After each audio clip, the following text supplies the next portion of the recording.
आप जुड़ जाइए भगवान से, वो पावर हाउस है, वहां से करंट आपके अंदर बहने लग जाए, पर जुड़ना जरूरी है। कभी कभी ये होता है पावर हाउस से भी करंट आ रहा है और तार से उपकरण भी जुड़ा हुआ है, फिर भी वो चल नहीं रहा, तो फिर चेक किया जाता है कनेक्शन में कहीं कमी तो नहीं है। भगवान भी दे रहे हैं पावर हाउस से, आप भी लेने को उत्सुक हैं, बात फिर भी नहीं बन पा रही क्योंकि कनेक्शन में कहीं कमी है। कनेक्टिविटी कैसे हो, तो फिर वायर को चेक किया जाता है। वायर जुड़ा हुआ स्विच से, स्विच बोर्ड को खोल के देखा जाएगा कि ये ठीक से कनेक्ट तो है। तो जैसे ही वो खोलकर चेक करेंगे तो जहां से वो तार लूज है वहां से उसको ठीक कर दिया जाता है। तो ये ठीक करने का काम भी राज मिस्त्री जैसे मकान बनाएगा, सामान्य मिस्त्री जो है और चीजें ठीक करेगा। बस ऐसे ही समझ लीजिए कि सभी मिस्त्रियों का मिस्त्री भी गुरु है, वो आपके कनेक्शन को चेक करता रहता है और कनेक्ट होने की विधि भी बताता है। तो भगवान श्री कृष्ण भी कृष्णम वंदे जगत गुरु, वो तो जगत के गुरु हैं। तो वो क्या कहते हैं वो आपको सुनाऊंगा, लेकिन मैंने जैसे शुरू में कहा था कि भगवान इस तरह से हमें लपेटे हुए हैं जैसे कोई माँ अपने बच्चे को अपने हृदय से लगाकर रखती है और आंचल से उसे ढके रखती है, ऐसे ही भगवान हमें चारों तरफ से ढके हुए है। और ईशोपनिषद का तो पहला मंत्र ही यही है, ईशावास्यमिदं सर्वम यत्किंच जगत्याम जगत, ईश आवास्यम इदम सर्वम। भगवान इस सारे संसार को चारों तरफ से अपने अंदर समेटे हुए हैं। यत्किंच जगत्याम जगत, ये जो पूरा जगत है और जगती में, इस संसार में जो गतिशीलता है वो सब उसके अंदर ही, वो सबके अंदर और सारी चीजें उसके अंदर चारों तरफ से लपेटे हुए हैं। तो उसके द्वारा ही संसार संचालित होता है। तो भगवान ने आपको अपनी प्रोटेक्शन शील्ड में कवर किया हुआ है, लेकिन अगर आप उसके साथ नजदीक होने के बाद भी आपका दिल भगवान से प्रेम से जुड़ा हुआ नहीं है, तो फिर ये बात ध्यान रख लीजिए कि भगवान के निकट होकर भी आप भगवान के निकट नहीं हैं। जैसे मैंने आपसे कहा कि कुछ लोग होते हैं जो भगवान का नाम लेते हैं लेकिन उसके बाद भी उनका मन कहीं और होता है। जैसे दो आदमी नजदीक बैठे हुए भी नजदीक नहीं है क्योंकि उनके दिल नहीं मिले हुए हैं, मन नहीं मिले हुए हैं। अगर आपके मन नहीं मिले हुए हैं तो नजदीक हो करके भी दूर हो, तो क्या करना चाहिए? अब जो मैं बताऊंगा उसको आप समझते जाइए और बात यहीं से बनेगी। भगवान कहते हैं श्री कृष्ण गीता में, यतो यतो निश्चरति मनः, जहां जहां यह मन जाता है, यतो यतो निश्चरति मनश्चंचलमस्थिरम ततस्ततो नियम्य एतत् आत्मन्येव वशम नयेत। मन जहां जहां भी भटकता है, जहां जहां भी जाता है, इसकी चंचलता इसको स्थिर नहीं रहने देती। तुम जहां जहां भी इसको देखते हो कि ये भटक रहा है, वहां वहां से इसको खींच कर लेकर आओ और क्या करो, आत्मन्येव वशम नयेत, अपने भीतर अपने आपे में अपनी आत्मा में स्थिर करते चले जाओ।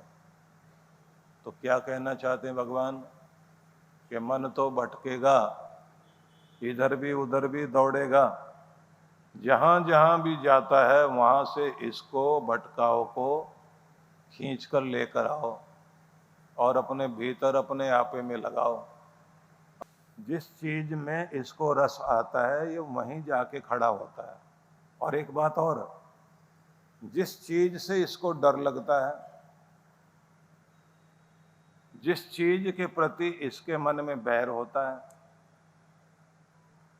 जहां इसकी बहुत ज्यादा घृणा नफरत होती है, वहां ये जरूर जाता है। तो या तो दोस्त को याद करेगा जिसको बहुत प्यार करता है, या फिर दुश्मन को याद करेगा। वहां से इधर उधर जाता ही नहीं। याद कौन आएगा? दुश्मन। याद कौन आएगा? प्यारा। तो एक लकड़ी के दो सिरे हैं, एक सिरे का नाम है दोस्त और दूसरे किनारे का नाम है दुश्मन। तो ये मन है घड़ी के पेंडुलम जैसा। दीवार घड़ी का जो पेंडुलम होता है ना, कभी दाएं कभी बाएं, ऐसे ऐसे चलता रहता है। ऐसे मन करता है। मन को समझ रहे हो ना? ये क्या करता है? दोस्त दुश्मन, दोस्त दुश्मन, बुरा अच्छा, अपना पराया, पेंडुलम जा रहा है। ऐसे मन करता है। बीती बातें, फ्यूचर की बातें, संयोग की बातें, वियोग की बातें, अच्छी बातें, बुरी बातें, सब में पेंडुलम चल रहा है। मन ऐसा ही करता रहता है, एक जगह रहता ही नहीं। अब कभी कभी ये क्या करता है, अगर दुश्मनी ज्यादा बढ़ जाए और दुश्मन दिख जाए, दुश्मनी दिल में बहुत बढ़ जाए और भीड़ में दुश्मन का चेहरा दिखाई दे जाए। अब यहां आपका कोई बैरी बैर रखने वाला इधर से चल के आए और आके मुझे माला पहना के और आपके सामने बैठ जाए इधर, फिर क्या होगा? जितना प्रवचन मैं करूंगा सुनाई नहीं देगा, बस उसकी शक्ल दिखाई देती रहेगी और कुछ याद ही नहीं आएगा। ये क्यों बैठा है यार, ये गया कैसे ऊपर, इसकी हिम्मत। और गुरुजी को भी पता नहीं, इतना बुरा आदमी, और ये माला पहना के जा रहा है। और फिर आप मंत्र पढ़ते हैं उसके लिए। अब वो क्या क्या मंत्र पढ़ते हैं वो मैं तो बताऊंगा नहीं, सबको मालूम है ना। तो मन कहां जाएगा? या तो दुश्मन के प्रति, और दुश्मनी को ट्रिगर करने वाला कोई मिल जाए, और फिर कोई ऐसा आदमी मिल जाए जो उससे, आपके दुश्मन से भी बैर रखता हो, और वो आपके पास बैठ जाए। फिर आप क्या चर्चा करते हो? सत्संग की नहीं, फिर आप कहोगे वो कितना बुरा आदमी है, फिर उसकी निंदा में लग जाओगे। फिर दो वो भी बातें बताएगा कि बहुत बुरा आदमी है वो, फिर आप उसे कहते हैं आप बहुत अच्छे आदमी हो, बहुत मजा आ रहा है। तो दुश्मन की निंदा करने का जो रस है, निंदा रस, वो इतना कमाल का रस होता है। इसी को तो चुगली चुगली करके खेलते हैं ना लोग। एक जैसी दो सहेलियां मिल जाएं और दोनों का एक ही दुश्मन हो, घंटों बीत जाएंगे पता भी नहीं लगेगा। खुद का दूध उबल गया, किसी की सब्जी जल गई, लेकिन बड़ा मजा आ रहा है। सब्जी तो रोज बनती रहती, ये मजा कम मिलता है। तो समझ में क्या आया? जहां बैर होता है मन वहां जाता है। और कोई अपना बिछड़ा हुआ बरसों के बाद मिले तो उसको देखते ही आंख में आंसू भी आते हैं, गले मिलते हैं, मुस्कुराते हैं। दो सहेलियां कितने बरसों के बाद मिली, माँ कहती है सो जाना जाके, 3 बजे 4 बज गए, उनकी बातें खत्म नहीं हो रही। तो क्या समझ में आया? मन तो लगता है, पर कहाँ लगता है? या तो बहुत ज्यादा प्रेम हो या बहुत ज्यादा बैर हो, वहां जाकर टिकता है। तो भगवान से बैर तो किया नहीं जा सकता, फिर क्या किया जा सकता है? प्रेम। और प्रेम के लिए क्या होता है? माँ को अपने बच्चे से बहुत प्यार है तो सारा दिन क्या करेगी? बच्चे की तारीफ। मेरा बच्चा आज ये करता है, वो करता है, आज ऐसे देख रहा था, आज वैसे देख रहा था, आज इसने माँ बोला, आज ये माँ के पास आके ऐसे खड़ा हो गया। तो माँ की बातें करते करते बच्चे को अच्छा लगता है और बच्चे की बातें करते करते माँ को अच्छा लगता है। जितना वो तारीफ करेगी या कोई भी करेगा उसके बच्चे की, उसके दिल में अपने बच्चे के प्रति और प्यार आएगा। क्या मतलब हुआ इसका? जितना आप भगवान की तारीफ करेंगे, तारीफ को कहते हैं महिमा का गुणगान करना, और बड़े शब्दों में कहें स्तुति करना। भगवान की महिमा की स्तुति करना, इससे क्या होता है? प्रेम बढ़ता है। जब ये प्रेम बढ़ता है तो जप करो, जप करिए, कीर्तन कीजिए, मन को वहाँ टिकाइए, भगवान के स्वरूप को ध्यान में लाइए, गुणगान गाते गाते और उसी में खो जाइए, मन टिक जाएगा, बात बन जाएगी। कोशिश करके देखना।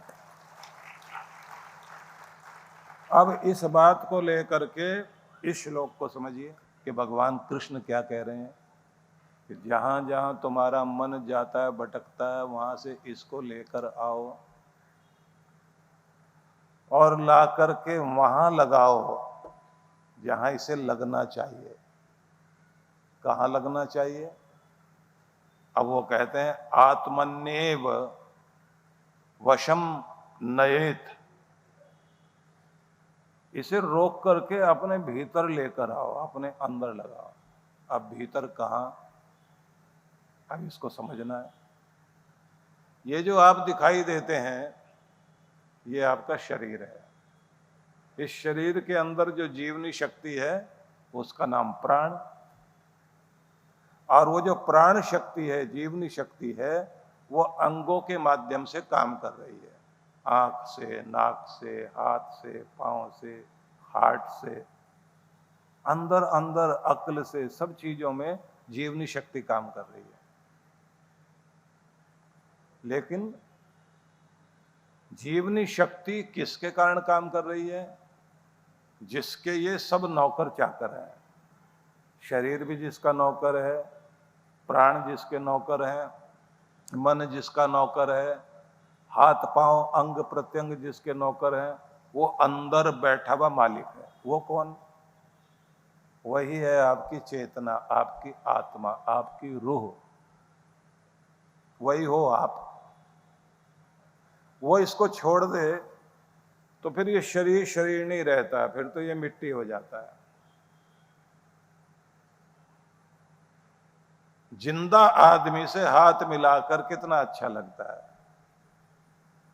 अपनों को देख करके अच्छा लगता है, लेकिन अपने नजदीक वाले को भी, शरीर से आत्मा निकल जाए तब अच्छा लगता है, डरावना लगता है। आंखें खुली भी हों तो जीते जी आदमी से हाथ मिला के खुश होते हैं, लेकिन मुर्दे से कोई मरा पड़ा हो, किसी की डेड बॉडी, और कोई कहे चलो हाथ मिलाते हैं, चल के मिलाएगा कोई? और मिला लिया मतलब पकड़ भी लिया, छू भी लिया, तो हाथ धोगे ना। तो पता क्या चला कि शरीर के अंदर आत्मा है, तो फिर ये शरीर भी पवित्र है और शरीर भी सुंदर है, और आत्मा नहीं तो फिर इसकी कोई वैल्यू नहीं है। तो आत्मा ही मालिक है, ये समझ लीजिए। और आत्मा ही राजा है, आत्मा का घर है ये, जिसमें ये आत्मा रह रही है। एक दिन इसको खाली कर देती है, और खाली करने का भी एक नियम है। कारपोरेशन वाले जैसे कहते हैं ना, तुम्हारा मकान पुराना हो गया, कंडीशन अच्छी नहीं है, नोटिस भेज रहे हैं, इसकी रिपेयरिंग करो या तो ठीक करो, नहीं तो खाली कराया जाएगा। तो किसी का भी मकान पुराना हो जाए ना, खराब हो जाए, नोटिस आ जाते हैं ना। ऐसे ही ये मकान जब गड़बड़ करने लग जाता है, नोटिस भेजता है भगवान कि या तो इसे ठीक करो, नहीं तो खाली करना पड़ेगा। और जब बिल्कुल खराब हो जाता है तब भगवान का भी आखिरी नोटिस आ जाता है, और अंदर रहने वाले को कहा जाता है इसको छोड़ो, नया मकान दिया जाएगा। तो आत्मा इसको छोड़ के नए मकान में जाती है। नया मकान ही नया शरीर है। अब आदमी कहे मैंने तो बड़े घी तेल मलाई खिलाई है इसको, इसमें तो रहेंगे अभी हम, भगवान फिर भी खाली कराते हैं ना। तो शरीर की वैल्यू नहीं है, वैल्यू किसकी है? आत्मा की। आत्मा शरीर में है तो ये सुंदर है, और नहीं तो मरे हुए का तो उनके फूल भी अर्थी को जला के आ जाएंगे। फूल भी घर में रखना नहीं चाहता आदमी। वो जो अस्थियां होती है ना, आखिर में गंगा जी में बहाने के लिए जाते हैं, घर में रखने से डरते हैं लोग। और अगर कोई लेके जा भी रहा हो तो, हरिद्वार लेके जाते हैं ना, तो ट्रेन में बैठे हुए हैं, अस्थियां ले रखी हैं, अब बराबर वाला पूछता है गंगा स्नान करने जा रहे हो क्या? आदमी मुंह नीचे लटका के कहता है नहीं जी, हम तो फूल विसर्जित करने जा रहे हैं। अब फूल होते गुलाब के, चंपा के, चमेली के, तब तो ठीक है, आदमी के फूल हैं। आदमी के फूल सुनते ही बराबर वाला जो है, जो साइड में साथ में बैठा हुआ था, सरक करके 2 फुट पीछे हट के बैठता है। उससे पता लगता है आदमी के फूल लेके बैठा हुआ है। और अगर मौका लग जाए, उसको टीटी मिल जाए, उससे कहता भाई साहब ये फूल वाला बैठा, हमको कोई दूसरी सीट दिलवा दो। अब आप सोचिए कि आदमी के फूल भी, अस्थियां, उसके भी पास बैठना नहीं चाहता कोई।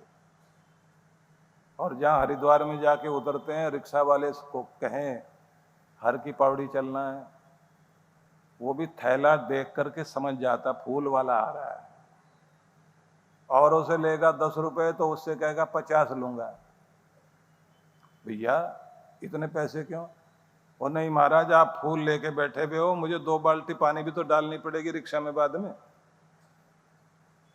तो ये इज्जत है शरीर की, समझ में आ गई? ये इज्जत है शरीर की। इस शरीर के अंदर जो भी कुछ अच्छा है तभी है जब तक इसमें आत्मा है। और हमने शरीर के लिए तो दुनिया भर की चीजें कर ली, लेकिन अपनी आत्मा के लिए कुछ भी नहीं किया। जिस दिन आप अपनी आत्मा के लिए कुछ करते हैं तो आपके अंदर आती है शांति, आपके अंदर आता है प्रेम, आपके अंदर आती है संतुष्टि। थोड़ा पा करके भी आप बहुत आनंद मनाओगे, और अगर अंदर शांति नहीं है तो ज्यादा प्राप्त करके भी शांति नहीं आएगी, बेचैनी रहेगी। महाराष्ट्र के मुंबई में परम पूज्य सद्गुरुदेव श्री सुधांशु जी महाराज एवं डॉक्टर अर्चिका दीदी जी के पावन सानिध्य में सनातन भक्ति सत्संग।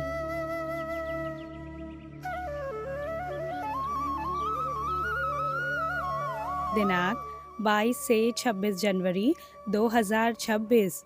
कार्यक्रम की रूपरेखा। शुभारंभ 22 जनवरी सायं 4:30 से 6:30 बजे। 23 से 26 जनवरी प्रातः 9:30 से 11:30 बजे, सायं 4:30 से 6:30 बजे। विशेष 23 जनवरी रुद्राभिषेक प्रातः 9:30 से 11:30 बजे। 24 जनवरी वैभव लक्ष्मी यज्ञ प्रातः 9:30 से 11:30 बजे। 25 जनवरी केदारनाथ मंदिर भूमि पूजन प्रातः 9:30 बजे। मंत्र दीक्षा कार्यक्रम गुरुधाम में दोपहर 12:30 बजे। स्थान वरदान लोकाश्रम मुंबई, काजूपाड़ा, घोड़बंदर रोड, मीरा रोड, पूर्व मुंबई। आयोजक विश्व जागृति मिशन, वरदान लोक आश्रम मुंबई। संपर्क सूत्र। आप सपरिवार सादर आमंत्रित हैं। भगवान शिव एवं सद्गुरुदेव श्री सुधांशु जी महाराज के आशीर्वाद से विख्यात आध्यात्मिक एवं ध्यान गुरु डॉक्टर अर्चिका दीदी के पावन सानिध्य में कैलाश मानसरोवर यात्रा 2026 में भाग लेकर परिष्कृत करें अपनी तपस्या को। यह पावन यात्रा प्रत्येक वर्ष की तरह इस वर्ष भी होने जा रही है। वर्ष 2017 की तरह 2025 में भी कैलाश यात्रा में दीदी जी के साथ गए सभी साधकों को साक्षात भगवान भोलेनाथ के दर्शन प्राप्त हुए।